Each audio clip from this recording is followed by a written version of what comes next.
This is the podcast for women who want to create careers and lives they love. I'm your host, Heather Fincher. Welcome to the Powerful Professional Women podcast. If you want to create a career in life you love, then you're in the right place. I'm an attorney practicing tax law in Washington, D.C., and I started this podcast because I'm on a quest to learn everything I can from successful professional women, and I want to share that journey with you. I want you to be empowered, informed, and inspired by the women on this podcast because I want us all to win. And every woman's path to success is her own. So take what works for you and set aside the rest. I'm thrilled to have Joan Arnold on the podcast today in front of a live audience to tell her story and provide actionable insights on grit. Joan is a partner at Troutman Pepper and chair of the firm's tax and benefits practice group.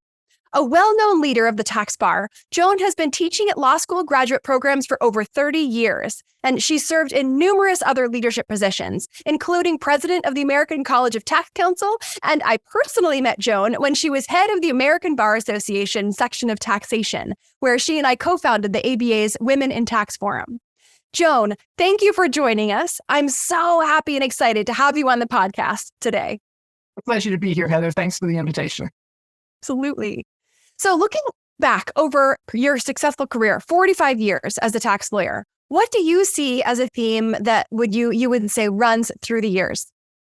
First of all, I'm still utterly surprised that it's been 45 years.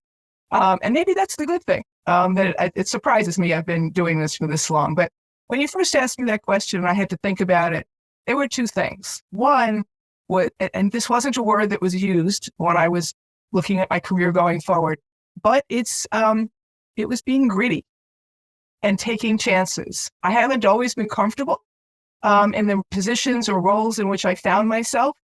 And I had to learn how to work through that to get comfortable and to embrace what was being offered to me. Yes. Take us back, Joan. When was a moment earlier in your career when something impacted you and you needed to be gritty? Maybe I better start with my background because it kind of puts it into context. I was not to the manner born as a tax lawyer or as a lawyer or anything else. My mom was a legal secretary, and from the time that I was about 12 or 13, she was raising 3 children alone on a legal secretary's salary. We didn't get the Wall Street Journal. I didn't know what the Wall Street Journal was. And my introduction to economics was the fact that you often had to buy Macintosh apples as opposed to delicious apples because they were less expensive, but you needed to have an apple. My maternal grandparents were Italian immigrants who came over in their 20s, and my mom's first language was Italian. She didn't speak English for a number of years. Talk about being gritty and taking chances. She was not allowed to go to school beyond high school. It simply was not permitted for a daughter of an Italian family to go to college. It just, even though she had all kinds of offers and scholarships. She was extremely smart. So she put herself out in the business world, and she was soon taking some really interesting positions and taking on a lot of responsibility for which she had no formal background. But she decided that that was what she was going to do. Then she became a legal secretary. We always referred to her as a lawyer without a license. Because when I finally figured out what a lawyer did and I figured out what she did, I said, my God, you were doing it all as a lawyer, but you didn't have a license to do that. She said, yeah, but I needed to. We needed the financial resources. You know, in the early 1970s, she wanted to buy a house. Women in New York were not allowed to apply for a mortgage in their own name at that point in time. So she had to figure out how to get a mortgage so that she could buy the house so that she could live the way we wanted to. What a learning experience it was to be her daughter and being raised in that household. She unfortunately passed away about 10 years ago, but I still find when I'm in a challenging situation, I talk to her and I ask her what I should be doing. And you may not be able to hear her, but I could hear her. And I think that learning grittiness and taking chances from her was the best experience I could have had. Amazing. But back to my grittiness. You asked me when we started to talk about this to explain examples of grittiness. So it was 1979, beginning of 79, and I was working at my first job at Citicorp. back then, the First National City Bank of New York. That's how long ago it was. And I was working with a UK tax advisor, and I was putting together a model of what would happen if we undertook certain transactions. And it was clear that to this UK tax advisor, I was too young and too female to be given much of a consideration. So I put together the materials and I sent it over to him. And I asked him very politely if he would get on the phone and talk to me about them. So he rings me up and I get on the phone and he says to me, "There's no such thing as depreciation." And he hangs up the phone. So I go back to my UK resources and I look again and I try it differently. And I say, "Mr. So-and-so, could we talk about the fact that the value of the asset will go down? There's no such thing as asset going down or value or depreciation." And he hangs up the phone again. Oh my goodness. So one more time, I go back to the books and I read the UK description of what I'm trying to do. And I called him back and I said, "Mr. So-and-so, are my calculations of capital allowances correct?" And he said, "Yes, they're very well done." Because in his mind, it was a capital allowance. It wasn't depreciation. So it was a very interesting story that it made me understand just what greediness meant. So that was my first experience with greediness. I love hearing how you didn't take it any personally. You were just like, I know what I'm... I took it personally. Well, you got over it. Because I could not answer it. I still had to get it done. But you knew you were talking about, you just had to find his language and you kept pushing and making that possible. A lot of it was informed. I was a math major in college. And you might remember, whether you remember it fondly or not, you might remember when you took geometry, when you did a proof, when you got to the end of the proof, you could write QED in capital letters. The thing speaks for itself. You could write that because you had completed the proof and proven out the hypothesis. To me, getting to QED is what a tax lawyer aims at. And to me, that's what makes it the grittiness to say, I can't give up until I can write QED. Just like I couldn't, as a math major, give up until, well, I did finally. I was a senior and I finally figured out I was not going to learn the fourth dimension. It just wasn't working for me. But it's kind of informed my entire approach to my career, like getting to QED. Yeah. Tell us more about that. How did that develop in you, or did anyone else impact you in that area? Well, some of it could have been the way I approached the beginning of my career. I was, for personal reasons, living in Bucks County, Pennsylvania, working in Manhattan. So I commuted on a daily basis from Bucks County to Manhattan. And during the first 3 years, I was also getting my LLM, my advanced degree in tax law at NYU. So I would, on NYU days, I would get the 7:00 train from Trenton up to New York. Then I would work all day. I would go down to NYU, and then I would hoof it back to Penn Station and get the 11:00 train back to Pennsylvania. And then the next morning, I would do the whole thing all over again. Talk about being gritty. Let's just acknowledge. Wow. That was a bit of being gritty, but it did me not to do it. I wanted to be the best I could in my career, and that's what it took. And I was really richly rewarded for it. I came across some of the brightest minds I could imagine in that time period. And I don't just mean because of tax substance. They were all extraordinarily brilliant when it came to tax law. But I got exposed to ideas. One of them was from Charlie Kingston, who unfortunately is no longer with us, but was, in my mind, one of the great deans of international tax. And Charlie, in his inimitable way, said in the first class, okay, the only thing you have to agree to take this class is that you are going to undertake a willing suspension of disbelief. The suspension of disbelief is a theater term to describe how you are seeing a set because you've gone to a Broadway play and it looks like it's a living room. Not a living room. It's a set. But you suspend the disbelief and you say, okay, it's a living room. So when Charlie taught me this phrase and taught me what it meant, it really changed the way I focused my thinking. And it has informed me all the time. It's like, in my mind, anything can be true. So when I go into a planning opportunity, or I have a client who says something that sounds a little off to me, it can be true. I have to prove it or disprove it, but it can be true. And that's really how it really impacted my life. And that whole experience in the graduate program and finding people who thought about ideas was really crucial to me. So it's a major mindset for me. I keep an open mind. Anything is possible. And I work hard to figure out if I can write QED. Wow, what an amazing approach. Just because we can so often block ourselves, I think, if we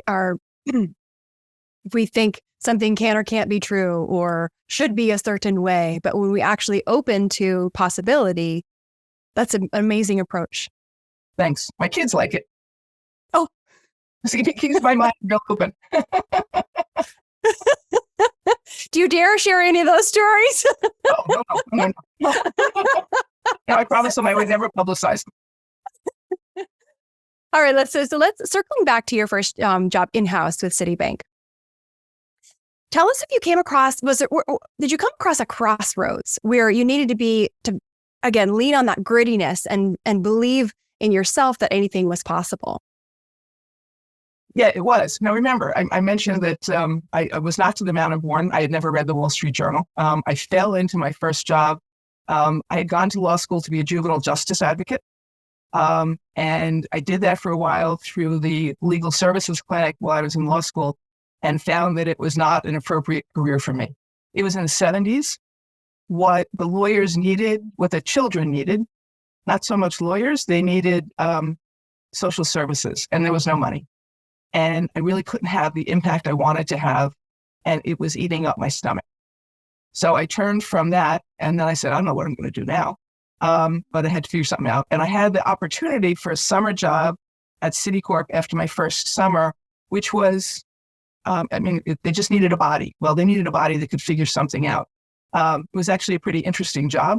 They gave me a room, probably about an 18 by 20 room that was filled with cardboard boxes. Inside the boxes were income tax receipts. And my job was to match the income tax receipts with the loans that had created the taxes. And if I won, the company got untold millions of dollars in foreign tax credits. And if I lost, they didn't. So get to the QED.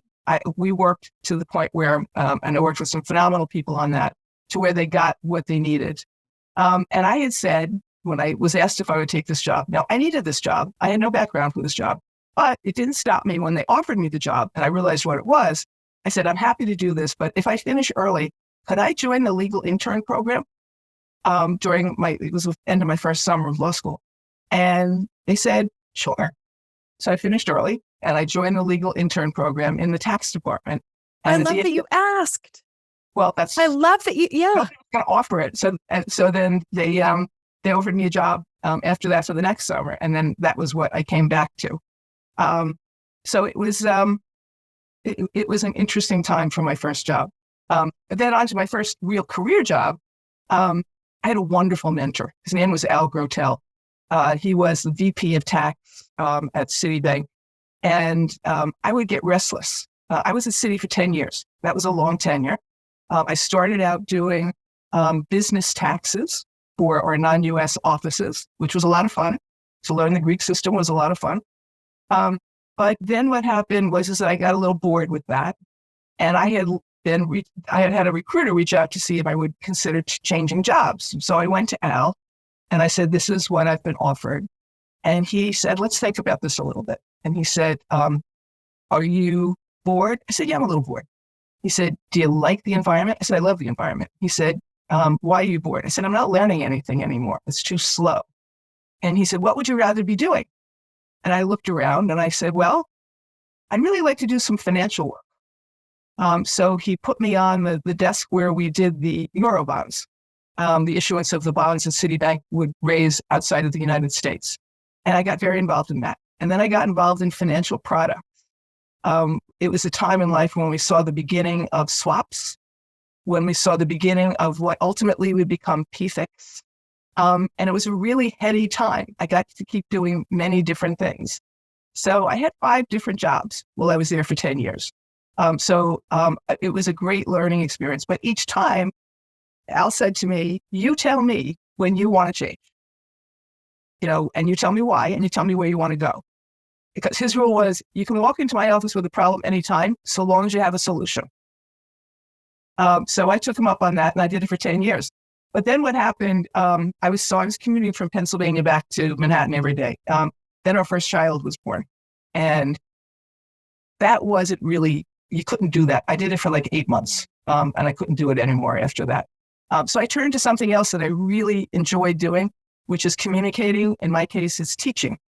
So I was teaching in the LLM programs at a couple of schools, and Rutgers Camden asked me to come on and teach full-time to basically incorporate what was called the McCrate Report, which was the first time, this was in the mid-'80s, early 80s, this was the first time that the American Bar Association Accreditation Board said law schools need to do a better job of teaching students how to be lawyers.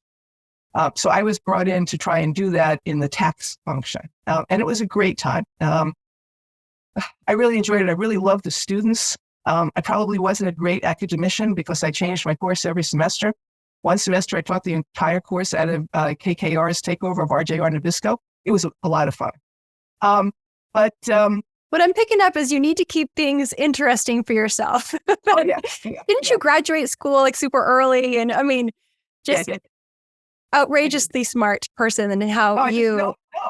My mother's view when I was in college, well, first of all, I had the opportunity to skip some grades in middle school.